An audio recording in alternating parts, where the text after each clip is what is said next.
Hey friends, today I'm going to talk about a 48-hour contingency in real estate.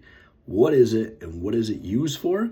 And should you use it if you're a seller or a buyer?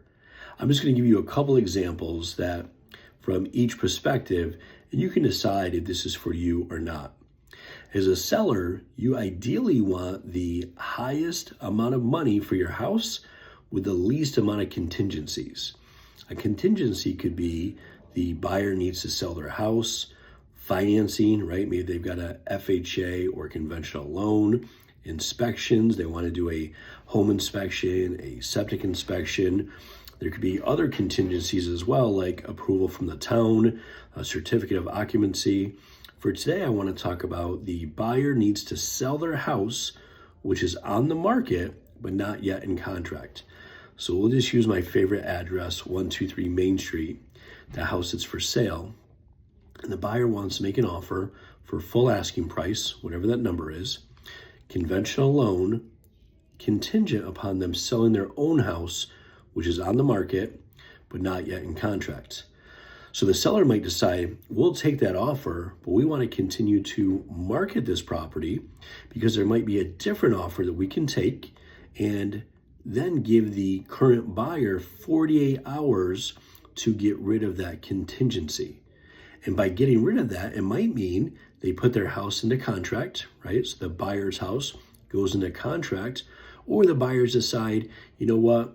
We don't really need to sell our house. We'd want to. We don't want to pay 2 mortgages, but we can. We'll just get rid of that contingency. So is it for you or not? You got to decide. A lot of people will ask me, Dayton, I want to go see houses. I need to sell my house. I don't want to put it on the market until I find the right property. In my experience in this market, which still favors the seller, people aren't going to consider your offer contingent on your house selling when it's not even on the market. So I'd highly have you consider at least putting your house on the market and then being aggressive. If you're a seller, do you consider accepting an offer like that? Well, I would say yes, if you're not getting any offers without contingencies.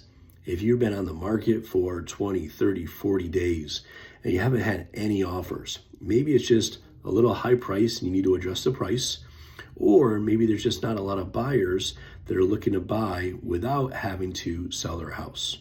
Again, other contingencies can be inspection contingencies or others like that. But a lot of times we see the 48-hour contingency when somebody needs to sell their house in order to buy. I hope this was helpful. As always, reach out to me if you're looking to buy, sell, or invest in real estate, or you know someone that would make a great real estate agent. Thanks.